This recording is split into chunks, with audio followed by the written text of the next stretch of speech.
So let's say something bad is happening right now in your life and it seems like it is out of control. Well, you have the choice of saying, do I choose right now to shift my perspective and use this as a learning opportunity, or do I keep my perspective of saying this is hard?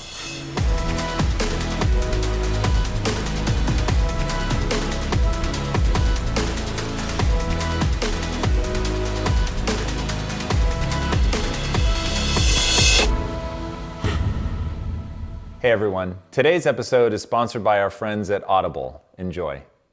Hey everybody, welcome to Impact Theory. Our goal with this show and company is to introduce you to the people and ideas that will help you actually execute on your dreams. All right, today's guest is the co-founder of Mindvalley Teach and the former CEO of Mindvalley itself. Not a bad outcome for a guy who grew up in Jaipur, India, in a house with 23 people under one roof. At one point, there were so many people crammed into such a small space that he had to share one bed with two other people. Knowing that he wanted something more for his life, he set out on a path to getting wealthy.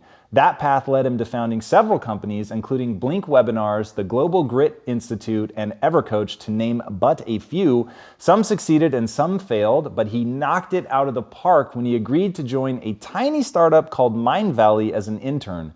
Committing to the opportunity mind, body, and soul, he took himself from being the intern to being the CEO and helped the company become the juggernaut that it is today, with hundreds of employees and countless customers all over the world, generating untold millions of dollars in revenue annually.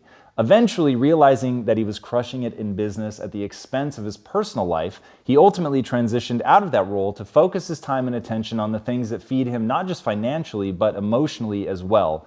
Now, he's a best-selling author who sits on the board of companies like Digital Academy India, Omvana, and Mindvalley Italy. So please, help me in welcoming the man who is on a mission to directly impact the lives of 1 million people, the author of Live Big, Ajit Nawalkha. What's up, brother? What's up, man? How you doing, man? Doing Welcome. great. Damn, send me that intro. Anytime, man, anytime. Your story is really incredible. And well, first of all, you had already had quite a bit of success. And the fact that you were willing to become an intern and then work your way up, what traits in you do you think allowed you to do that? So I think the thing that had happened at the time when I joined the company as an intern was that there was a shift that was coming in the world. This is about 10 years ago. This is about 2008. And in India, Facebook was a really new thing. That was the time when I was actually running a company that was trying to be a social media in India. This is really early internet. Like, this is the time when in India we were still doing the dial-up internet connection, right? So I was running that company, and I had realized that company didn't work. That the company bombed thanks to Facebook. But one thing that I realized while Facebook was taking over that part of the world is that this is going to be the future. And I knew nothing about it. Like, as much as I was trying to build a digital company, I knew nothing about how to make things work on internet. So it was purely an opportunity thing. I was like, okay, I got to learn this stuff. And I was fortunate to know people in different places because I was a part of a student organization, which is a phenomenal, among the world's largest international student organizations in my very early years. And one of that person was in Malaysia at the time, and he knew my interest to learn about digital marketing. And he said, hey, listen, I don't know any big companies, but there's this tiny little startup that seemed to have a culture that I think you will love. So why don't you go try this one? And that was really what it was. It was the curiosity to say, I'm young, I'm very stupid. I still am very young and very stupid, but why not take this opportunity to learn a little bit? And that got me to take that chance. Well, it's interesting because one thing I've heard you talk a lot about is not being afraid to face what you don't know. And you talk a lot about know thyself. And I love that. And I get the feeling that that's one of the things that's really supercharged you, is you always lean into, okay, maybe I don't know this now, but I can learn it and I'm going to go educate myself. And you said that education is a huge priority for you. So how do you, there's really two things in that story I want the audience to really understand. One, how do you have the humility to go from starting a company, being a co-founder, to being an intern? I think that's huge. And then how do you begin to like really get traction in the company and show people what you can do? So let's tackle the first part, which is about humility. I think it comes a little bit from, I had a lot of wisdom around me. I had my grandfather in the same house and my father in the same house, and they're just really wise people. And my grandfather's passed now, but if I could share a story with you about just to see how wisdom around you can help you. There's a story that my father told me once about my grandfather, which is they were try to start their gemstone business, and as they were starting to build that business, they got a really big contract. This is like 30 years ago, right? And they were like, okay, this is where we crush it. This is where we become successful, right? They get the contract, and when you get the contract, my father's work was he would take raw, uncut stones and convert it into precious gemstones. So they would go out, they go to some international place, buy raw, uncut stones, and the person they were in partnership with took all that and just ran away with it. So he was completely destroyed, like you can imagine. He was like, I'm done. This is over. There's no future for us, and I don't know how to put food on the table. And my grandfather first stared at him, then smiled at him and said, let's go get some sweets to celebrate. My dad was, of course, completely confused. He was like, what the heck are you talking about? I'm not saying we got the stones. We lost the stones. We don't have these anymore. He was like, no, I'm celebrating two things today. One is that you now have realized in life that things will go bad. And things are going to go bad. This is not the first or the last time that's going to happen. It's going to keep happening. And that's just how life is. The second thing that I really want to celebrate is in a few months from now, because of your intelligence, because of your hard work, you will be past this and you will be okay. And there is nothing for you to worry about here, right? So I think that kind of wisdom allowed me really early in life to look at life from a place of play than a place of climbing a mountain. I think some elements of that and a few more of saying I wanted to create a life for myself. First, I was living in a house of 23. I wasn't happy. I love the people in that house. They're my family and so forth, but it wasn't comfortable. It wasn't something that helped my spirituality or put me in a good state as a person. So I needed success, and I needed a lot of it to get out of that house. And that, I think, was one of the big drivers for me to go from intern to becoming the CEO of, I would say, one of the most profound companies there is in the space of personal excellence. And that was one of the big drivers. I had to prove something to myself, not to anybody else, to myself, that I can do this. So tell me about, you were studying to be an engineer. I was. And you had to confront your dad about, this isn't for me. How, when you hear from your mom as a mantra, what will people think, what will people think, what will people think? How does it become your mantra, basically ZFG? Talk to me, which is like a whole chapter in your book. Talk to people about ZFG, what it means. Was that what was going on? I don't think that what happened with you and your dad. So like, what does happen with your dad? How do you face up to that pressure which is coming from your family? And then ultimately, how do you develop the ZFG mentality? What happened once was, I know I'm not liking what I'm doing, and even if I do this, I'll probably be really bad at it because I don't enjoy it at all. So I'm not going to enjoy the next 4 years while I graduate from this. And if this actually is my life for the next 30, 40, 50 years, I'm probably going to suck at this. So I maybe want to take a hard look at my life. And with these small motivations that were coming along, I gathered the courage to actually not tell my father directly. I actually wrote a letter to him. Because I didn't have. You were afraid to? I was afraid. Okay. I was afraid. I didn't know how to have that conversation. I didn't know how to tell him, because they had invested a lot of money in me for me to get educated to be able to do the engineering. It wasn't, again, like I said, my family is from humble beginnings. We were 23 people living in the same house, right? So I was right now saying, I'm going to shatter all the dreams of my mother, of finally her being able to boastfully say she has a kid who's an engineer. I am about to shatter all the dreams of my father, probably. Plus, I'm going to waste all this money. So I basically become the black sheep of the family the moment I say this. So it was a hard thing for me to say. And I didn't know how to say it. So I wrote a letter to him, a full 2-page letter explaining my situation, how I felt, and how I really need him to support me. And I'm fortunate. My father is a very understanding person. So he said, okay, I'll let you pursue what you want to pursue, but here is what I can tell you. I can't fund you. I don't have the money to be able to say, if you have some exorbitant idea to start a business, I don't have the money for it. Right? What I can do is I'll support you for the next 3-4 years, because that was your graduating years. Do whatever you need to do. And that got me started into saying, I'm a man of my own. I have to figure this out by myself, which also gave me the drive to actually start work very early in life. Like I started doing part-time jobs in very different categories because I didn't know what I wanted, right? I was just somebody who had just gotten out of school hoping to be an engineer, and now he had no hope there. So I wasn't pursuing education. I had to figure out a way. And that got me started early on in really trying to interact with people and learn from others, because again, I couldn't afford seminars or events. So for me, it was people. It was people like you and people like other people who you would interact on a daily life and hopefully work for them and so forth, and be able to go, okay, I got that from that person, and thankfully people were willing to share that with me. But eventually it got me to a point where I went to ZFG, which was zero fucks given actually. That's what really it extends into. And it wasn't zero fucks given in context of saying I don't care about the other person, and I want to be very clear about that. It's not I don't care for you, it's just I don't care for your opinion of me, because I know that I am my own person. You will never know the full story. There is no way that I can say somebody's story and I can accurately comment exactly how they feel. It's not possible. It's their journey, it's their experience, it's their universe almost, right? I would say until recently, maybe until 4 or 5 years ago, I cared a lot about how people thought about me. And that helped me to some degree, because I would try to outdo everybody else. That was my chase. Who do we think is successful? Person who has a lot of money, right? That's what definition of success looks like in the outside world.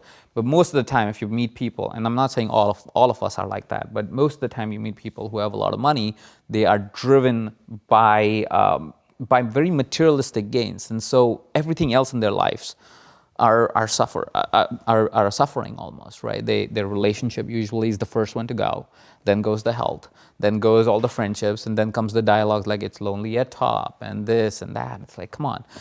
If you can build a business, you can build a life. And success is not you saying how much money you have in the bank account. It's about who you are and how you show up in the world and how you show up for yourself. Forget about everybody else. How do you show up for yourself? And that's where my theory and my philosophy of not caring about what anybody else thinks about me comes from. I honor your opinion. I will listen to good feedback, but I don't care if you think I'm a good person, I'm a bad person, I'm successful, I'm failure. It's not for you to decide, it's for me to decide. And I do care for things that I care for in the world. So it's not zero fucks given in the sense of saying, okay, I don't care for the world, it's all about me, me, me, me, me. It's the other way. It's like I care for the things that I care about. I just don't care for your opinions about me, especially if they don't come from a place of love. If they come from a place of love, I do care what you think about me. I do give a fuck. But I don't give a fuck if you just are presenting an opinion because you saw a post on Instagram and you have a problem with that. So how do you help people get out from under family pressure, societal pressure? You talk a lot about social comparison. Like, how do you help people deal with that? And then how do you help them find the clarity of what they really want for themselves? So finding clarity is a very internal process. And most of the time what has happened in our world today, and it happens more and more, people get on social media and more time they spend on social media, is that and this is actually scientifically researched, they develop something that is called social comparison. We always had that as human beings because we would look at somebody else and we would go, okay, this is that person, let me take that from this person, right? In the sense of just comparing myself. That was our measuring stick for the longest time. And has been, and that's just human nature, and that's okay until it becomes an addiction, right? Because previously, social comparison was like, okay, I met somebody, I'm inspired by that person, I compared myself, I went back home and I've forgotten about the person. Now you remember the person every second, the time you open up your Instagram, right? Because they are in your feed all the time, right? And because of that, it causes anxiety, it causes unnecessary stress, and most of the time it gets people to do more things, right? The thing with life generally, and we would see this in businesses more often than anything else, and even in life, more activity almost never means more success. It's usually less activity that creates more success, and success in the definition of however you define success, right? More activity only creates more anxiety most of the time. Explain that? So think about it like this. So for example, if somebody is running a business is an easier example. Most of the time they're going, okay, so somebody said we should do some Facebook ads, and then we should do some Google ads, and YouTube's popping right now, so let's do some YouTube and let's do some Instagram. Most of the time what we find, there's maybe 1 or 2 centers in the entire business that actually make sense to do. So there might be one play, like a YouTube or a Facebook or Instagram, whatever that is for that business. That's all that the business requires. And not once, this is every single time I've gone into a business. We've looked at the business, we've said, you know what, you're doing 10 items, let's do 2, right? And when we do 2, we experience almost consistently anywhere between 30% to 300% growth in the business. Is it because people are getting too distracted, they're spread too thin, or? Yeah, because they're always comparing is why they do things, right? How is a business strategy usually picked in a business? You look at some of the business and go, oh, that business did that, I'm gonna do that, right? That's how you pick a business strategy. Is that the right way to pick a business strategy? If you really think about it, that's never the right way to pick a business strategy. The right way to pick a business strategy is twofold. The one is you figure out who your client is and how do you serve them. And second is, do you even have the team to be able to do it, right? Doing more, and this is again a thing that happens with entrepreneurs often, is they go, I can just work more, right? I'll just post more often. Is that the way really you will build a company? And you know this, you build companies, you know it's always about the team. If you build leadership in your team, you will build the company. But if you're trying to do more and you don't have the leaders to be able to do that more, it's not gonna happen. All you're gonna do is you will be overwhelmed, you will be anxious, and you will not really grow your business, and you'll wonder why it's not working. Then you'll look at another business and guess what you're gonna do? Maybe I need to do one more thing. That's not how you build your company. And it's just, look at any company that has become successful. And the easiest and the most quoted example is Steve Jobs, right? He came back to Apple, what did he do? First thing, he said, I don't care about the hundreds of products they had at the time, we're gonna do these 2. Right now, even until recently, I don't know where it is now, but I know a couple of years ago I saw they could still fit all their products on a dinner table, right? Become the most successful, powerful company in the world. So it's not about more, it's always about less. It's only in time you realize what less it is. To make this really concrete, because I think your own story is super powerful here, walk people through. So you're the CEO of Mind Valley, you're killing it, you're making a fortune, doing better certainly earlier than you ever thought you would do. You had the whole mission, I want to buy my family a house. You thought by the time I'm 50, you do it by the time you're 30. So you're, by every sort of objective measure, you're doing well. But by one measure, which will shorthand to internal happiness, you're not doing well. So how did you go down the building awareness, rediscovering yourself? Like what were and I know you're trying to avoid the process, but even just like getting some of the steps that you went through as a framing device for perspective, I think would be really helpful. Sure. So firstly, there were more measures than just internally not being happy. It was everything else in life but money. And purposeful work. So basically work and career and profession was the one that I was like, this is spot on, exactly what I would want, and I would do it every day if I could. And everything else, be it my health, be it my relationships, be it my friendships, be it my relationships with my parents, be it my travel schedules, whatever that was, it was absolutely something that I didn't truly enjoy, didn't truly align with, or was not healthy in. If I continued the path, I was on path to have some horrible outcomes in my life. Or loneliness would be the outcome of a lot of those situations in my life. So often we tend to separate success by saying financial success. We don't tend to separate success by financial success and life success. We tend to go, okay, if I'm financially successful, I'm successful, right? So that was kind of my dialogue, and that was the internal dialogue that I came to that realization. I came to that realization only when I took some time away. I took some time away finally because I was definitely not feeling at the peak of my game. So I took the time away because of career, honestly. I was like, oh, I need to get back on my peak, so I should take some time off. And I started evaluating my life. So the first step was for me was to say, what does my life look like? What are my goals, my life goals, and where am I today, right? And as I wrote my goals, I realized that I have met all of the goals that I had put myself for financial success, right? Like I got the house for my family, I was CEO of a wonderful company, so forth. All the other goals, like travel for a month every year, just travel, not work travel, right? Or to have the kind of body I wanted. And all of those other things, write, which was a key thing for me, and still is a key thing for me because I love writing. Like those were my passions, were all unchecked. I learned early on not to have timed goals. So I don't put goals and say 2019, I'm gonna do this, or 2020, I'm gonna do this. I usually have, this is what I wanna do. Doesn't matter when it happens, but this is what I wanna do. Right? Really counterintuitive. Explain people why you've taken that approach. Well, because life is not defined by a year. if this year started and people think 1st of January is a great day, is it really? You decide to change when you want to change, right? When I decided to change, it was end December. It wasn't 1st of January when I took the call. It was maybe 25th of December because that was where I was at the time. And I said, I think life needs to change today. And it changed that day. You said you took the call internally? Internally, yeah. I kind of said, okay, I'm evaluating my life right now. I'm definitely not a complete success for myself. I have all those things that make me sound successful. From the outside in, I would look amazing and wonderful and the greatest kid or whatever. But from the inside, I was like, what the heck am I doing, right? So I wasn't happy. I wasn't in alignment with where I wanted to go generally in life. So for internally, I said, this needs to change. I need to be somebody that I am happy with. Like, I love myself in that dialogue. And so that's where the change first started, is that decision. So how do you deal with the fear and the doubt that inevitably would crop up in that moment?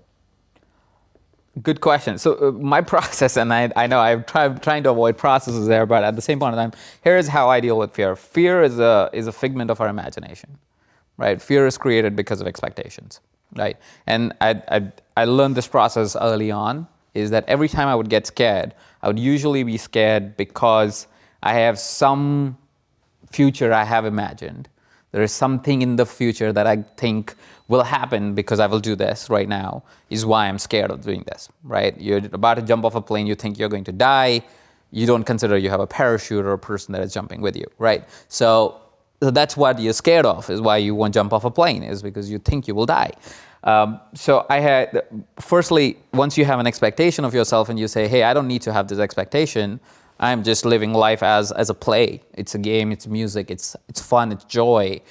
I don't have an expectation of a particular outcome. It doesn't mean I'm discounting myself. Like, the people can get confused with that. Like, it's not that I'm saying, oh, I don't want to be even more impactful in the world, or a better version, or a more honest version of myself. That journey will still continue. I just don't have that expectation. I'm not going to be sad if that doesn't happen one day. It's just something that, hey, that looks fun. That looks fun to create, right? A bigger company than where I am today, it's a fun thing to do. So I'm doing it for the fun and the joy, so I am enjoying along the ride. Like, I'm not gonna kill myself if I don't get there one day. Like, it doesn't define me. It's there only so I have something to chase, because it's fun to chase. So it's for the joy of the chase than actually for the achievement of the thing. Because honestly, and we all do this, by the time you get close to this, aren't you going to just move this further, right? And so it's a chase. Let's enjoy the chase. Why do we have to kill ourselves if we don't get it? The chase is supposed to be fun, right? So that's been, I lose my train of thought now about what we were talking about. That was perfect. So I'm trying to figure out is how you're willing to and able, quite frankly, to reinvent yourself, to stare down those things. And I think that was a really good explanation. And that leads me to your whole notion around values. And I think this is so important. And when I think about one of the things that people really struggle with is they just don't have the clarity, which we touched on earlier, but breaking it down for them in a way where they know what they need to define, and the language that you use around identifying your values. What are they? How do you make them more concrete? How do you, you wear yours? Yeah. So walk people through, because I think a lot of people hear your story, and because they don't have your value system, they don't have your beliefs, they didn't grow up around the same wisdom that you did, they hit that roadblock and they don't have your toolkit. Mm-hmm. And so they're able to do the work, right? And they go, whoa, I'm really not happy. Yeah, I'm making money or whatever. I hit the success that I thought was going to fulfill me. It has not. But now I'm paralyzed because I don't know what that next step is. And I think that next step is values. Yeah. And so walk people through that. So just to give more context of understanding what values even mean. So what happens is, a lot of times in life we set goals. And goals are usually set because that's usually how our education system is, right? Every school, every year you evaluate it. There's a grading system, A, B, C, or marks, or however that is in different parts of the world. You go, okay, that's what I need to hit because that is what will make my mom happy, my dad happy, my family happy, my friends will accept me, whatever the story is around that, right? So you're always chasing, and that's why we also have year-long goals. Why? Because that's how our education system is set up, because from grade 1 to grade 3, it's always a year cycle, right? So everything is year cycle. Our companies are set up year cycle. Taxes are set up year cycle. Life runs on years, but that's not true, right? So firstly, that's the first dialogue to have, is why is it that we operate on goals? The reason we operate on goals is because that's how life has been designed for all of us, and seems to make more sense to us, right? But at the same point in time, life, as we have all lived it, we know doesn't really change by the month of the day. It changes by how and when we are ready to change it, right? So that's the first understanding that we need to have, right? Life is flowing. You can choose to change in this moment, you can choose to change it 3 years from now or 30 years from now, and it will change the day you want to change it, right? Now, once you know that, you understand that goals can be timeless. Now, the second part of that is if life is going to flow, means on every moment basis, it's going to be different in a way, right? It's almost like it's like a heartbeat or a river or music. It changes by the note, right? It's just changing all the time, right? This moment, it's different, right? Energy changes, our way we react to things change all the time. And if that's the case, what's the one thing that can define us or help us stay in a place of joy, right? Because if life is going to be up and down, and things will change, and things will go bad, and things will go right, there has to be something that becomes our anchor point. It can't always be that goal, which is so arbitrary anyways. So what is it that can help us always be in that grounding state and be in a place of joy and be in that floating state all the time? To be able to go, oh, I'm pumped about this. I'm pumped about this moment. Doesn't matter how it shows up. I'm pumped about this, right? And that got me to the dialogue of saying, maybe I need to find something that I can anchor into at all times, things that actually give me joy all the time, right? And that's what your values are. Your values are usually already with you. You just have not bringing awareness to them. It's the way you operate, right? And if you ask the hard questions, and me and my wife have a practice. Every 6 months we go evaluate where we are at right now. Are we valuing something different? Are we valuing the same things, right? For example, my old as a couple. As or a couple. Individually? No, as a couple and then individually as well. We have a whole process around it. We take like 3 days, 4 days away and just do that. Anyway, so coming back to it. So we went through the process saying, okay, what is it that I show up in situations, right? So in different situations, you show up very differently, right? So for example, what happens when you're in a time of stress? Or what happens in a time when the business goes down, business goes up? What happens or how do you operate when you're reaching out for that unhealthy food? Right? What is the place you're operating from, right? And if you can find those places that you operate from, you know the emotions you want to avoid, right? So look for the negative emotions that you experience most commonly and find what is the place that you operate from that causes you to operate that way, right? If you're mean to someone, what's the place that you come from? Why is that place there, right? Do you like that place? Hopefully, most of the times your answer should be, no, I don't like to be angry. I don't like to be frustrated. I don't like to be anxious. Usually people don't like to be all those things. They can be useful emotions to tap into at times. They're not the place you want to be all the time, right? Then you find your good spots. It's like, okay, when is it that I feel most powerful, right? When is it that I feel more excited? What is the type of work I'm doing what's the place you're operating from there, right? Why is it that this is fun, right? And when you go, okay, this is why this is fun. These are the things that I operate from. You hopefully will be able to find 5 or 10 things or 5 or 10 emotions or 5 or 10 places that you operate from that gives you that feeling, that gives you that joy. For me, it was service and love. Every time I'm in a place of service that I can help somebody in any way, it gives me tremendous amount of joy. And my second is love, which is anytime I'm able to express my love for somebody or something or for myself, that gives me tremendous amount of joy. How do people find those for themselves? Like, how do you identify, and do you see it? Because I've always thought of the turning inward process as being one of self-definition versus self-discovery. But I know from hearing you talk that for you, it's much more a sense of discovering what is already there. So what does that look like? How do people do that? Because I don't think most people know what their values are.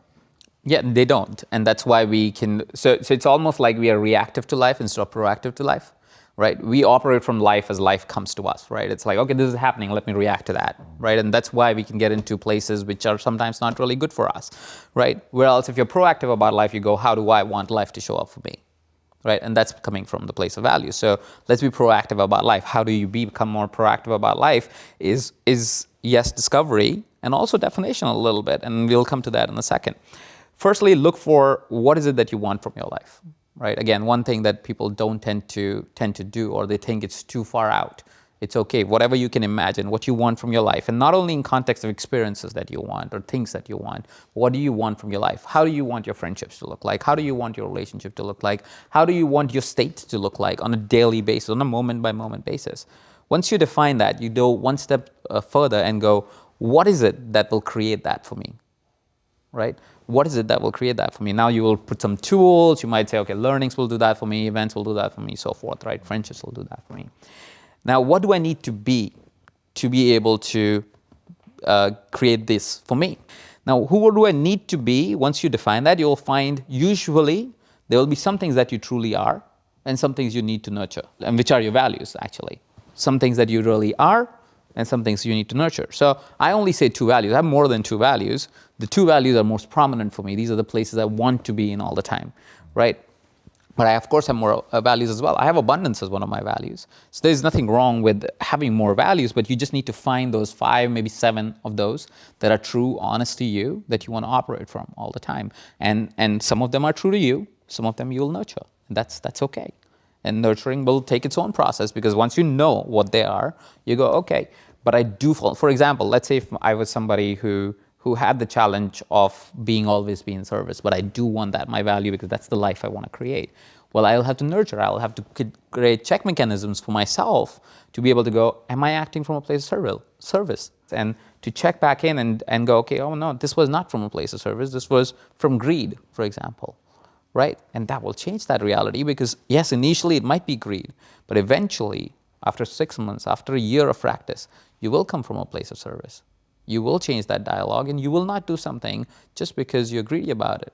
You will do it because you actually love doing it. And you will stop doing things that you did because you were greedy about it. So that's the operation that you need to do in context of nurture. What do you say to people who have picked values because the values sound good versus them being actually something, if they're really honest, that's driving them? Well, it's good for the show. And great if that's the life you want to live. If you want to live a life where you're something on the outside and something on the inside, good for you. Let's see how long that lasts for you. And does that give you a life that you really want? So it's one of those decisions that we have to make for ourselves as human beings, right? We can be as human beings as people who are always right for the world, or we can be just right for ourselves. Right? So we can just be honest about ourselves, or we can put display for the world. Nothing wrong with putting display to the world if that's what gives you joy. But just be honest about it with yourself, because eventually it all boils down to you and your story. Yeah, you've talked a lot about perspective and choice, and that's something that I find really interesting. So one of the things that you said is everybody needs to remember that they always have a choice. What do you mean by that? Because I think some people really feel like, no, there are times where I'm completely out of control. Well, that's the choice you made. that you're completely out of control. That's a choice that you make. And it's not that by choice, I don't mean you have control. By choice, I mean you have the choice of how you operate when that situation's happening. So let's say something bad is happening right now in your life and it seems like it is out of control. Well, you have the choice of saying, do I choose right now to shift my perspective and use this as a learning opportunity? Or do I shift my perspective or keep my perspective of saying this is hard? Right? It's one of those classic stories, right? You find an alcoholic has 2 kids. One becomes an alcoholic because, well, my father was an alcoholic. Another one becomes an absolute legend and hates alcohol because they're like, well, my father was an alcoholic, right? It's the same story. It's the same situation. You can choose to go this way or that way. Both of them are right. I love that. All right. Before I ask my last question, tell these guys where they can find you online. Well, you can Google my name if you can spell it. You can go to mindvalley.com or you can go to evercoach.com. I'm present at all our different companies that we have created, globalgridinstitute.com, or you can find me on Instagram and Facebook. They're all by my full name. So it's Ajit, A-J-I-T, Nawalkha, N-A-W-A-L-K-H-A. All right. My last question is, what is the impact that you want to have on the world? So I've thought really hard about this. What's the impact that I want to have in the world? And I think the conclusion that I've gotten to is that I just want to make the world a little bit better. So I don't want to put myself under the pressure of saying I will change the world. I don't want to put the world under the pressure of saying I will change the world. I want us to be able to create a positive force as much as we can on an everyday, every moment basis, every conversation. If I can move the needle just a little bit more, if I can move the line just a little bit further, for us to be able to, as humanity, say, hey, we made progress. And every day, every moment of my life, that's all I want to do. I don't care if the world remembers me. I don't care if I become a legend or I don't. But I just want to make sure that we are moving the world more and more towards the positive direction, that everybody is getting a choice to be able to live a better life if they choose to. That is amazing. Guys, hopefully this episode is adding value. And by the way, if it is, hit that like button. If you love it, hit the love button. And if it's really adding value and you think that it would help somebody else, be sure to share it. That's a way for us to get this message out there. And I think that his message is really extraordinary. And if you read his book, one thing that you're going to see is how you can begin to define your own life, how you can really take control, how you can not only get the awareness that he's talking about, but understand how to put it to use. And he gets really practical in his book. And that was one thing that I really loved about the book, is that ultimately it is going to show you how you can implement this stuff in your own life. And he talks about how not every passion is something that you can monetize, which is something that you have to face. Be really realistic to look at that. And seeing the journey that he's gone on, the moments where he's been succeeding from a traditional standpoint, but had the self-awareness to really re-identify what was important to him and make the changes in his life. And something we didn't even get to talk about, which is his 4x4 principle, where he works 4 hours a day, 4 days a week, which is pretty extraordinary. So if you want to learn more about that, be sure to check out the book as well. He's really crafted a pretty extraordinary life, which is meant to feed daily joy and not just the stereotypes of what we think people expect of us. And his whole notion of lean into who you really are instead of who other people expect you to be, I think is really extraordinarily powerful. So if you haven't already, be sure to subscribe, be sure to look him up. It will be very, very powerful if you do. All right, guys, if you haven't already, be sure to subscribe. Till next time, my friends, be legendary. Ajit, thank you so much for coming on, man. It's an absolute pleasure. Thank you. I want to take a second to give a shout out to our longtime sponsors at Audible. I know you guys have heard me talk about them a million times before because I do virtually all of my reading with Audible. And that's because with Audible, you can get any book in any genre and listen to it wherever you are. Whether you're at home, at the gym, or on your commute, Audible is hands down the most convenient way to read. With an Audible membership, you get 3 titles a month with 1 audiobook and 2 Audible originals you cannot get anywhere else. And right now, they're giving our listeners a free 30-day trial and 1 free audiobook when you go to audible.com/impact theory. Membership includes 1 free audiobook each month and 30% off regularly priced audiobooks. When you start, I recommend checking out David Goggins' book, Can't Hurt Me. It is one of the most extraordinary books I have ever heard. I highly, highly recommend it. So if you want to get more reading done this year, I urge you to do it with Audible. This is how you level up in life. Go to audible.com/impact theory today and start your free trial right now. That's audible.com/IMPACTTHEORY. Or you can simply text Impact Theory to 500 500 to give it a try. All right, enjoy and be legendary. If you enjoyed that interview, be sure to click the link below to watch my interview with Vishen Lakhiani, the CEO of Mindvalley. Enjoy, and I'll see you there. Because anyone today can learn how to earn an income online if they have the right dedication and the right skill set.